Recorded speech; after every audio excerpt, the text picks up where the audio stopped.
Le général de corps d'armée avait réitéré dans son allocution d'orientation prononcée lors d'une rencontre qu'il a tenue avec les cadres et les personnels de la région l'engagement de l'armée nationale populaire à accomplir ses nobles missions en tant que garant véritable et effectif de la souveraineté de l'Algérie, de sa sécurité, du maintien de sa stabilité et de son indépendance nationale. إننا نحن نقدس العمل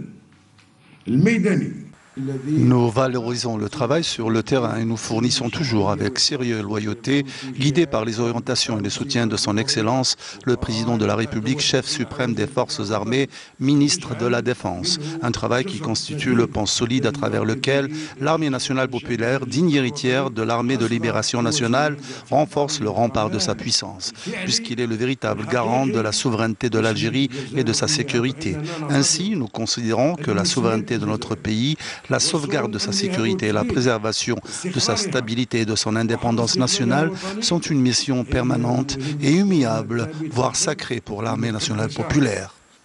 Alliance, sens de responsabilité, patriotisme et vision clairvoyante et objective qui tient compte, et je réitère encore, de l'ensemble des contextes nationaux, régionaux et même internationaux. Sachez que l'Algérie demeurera au-dessus de toutes les considérations. Oui, elle restera à jamais, grâce à la volonté d'Allah, le Tout-Puissant, au-dessus de toute considération. La préservation des intérêts suprêmes de l'Algérie constitue un symbole emblématique de la loyauté de ceux qui ont sacrifié leurs âmes pures, tant sous le haineux joug colonial que parmi les valeureux chouhadas du devoir national et qui ont donné au dévouement à la nation et à la préservation de sa sécurité et sa stabilité le sens et la symbolique qui leur reviennent.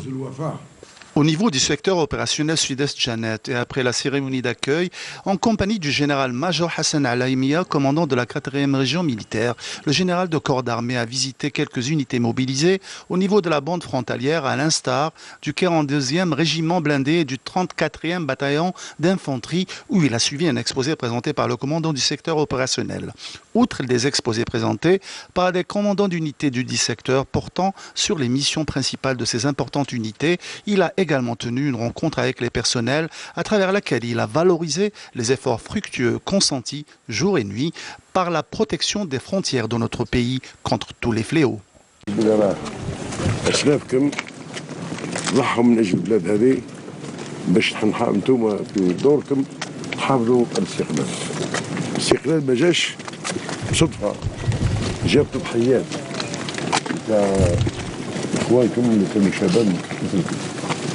اليوم انتم عشتوا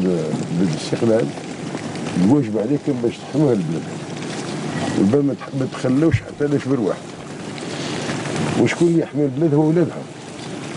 المخلصين الاوفياء متحمسين مع قناعه. Par ailleurs, le général de corps d'armée a inauguré une cité militaire de 60 logements dédiés aux cadres des unités de la garnison de Janet.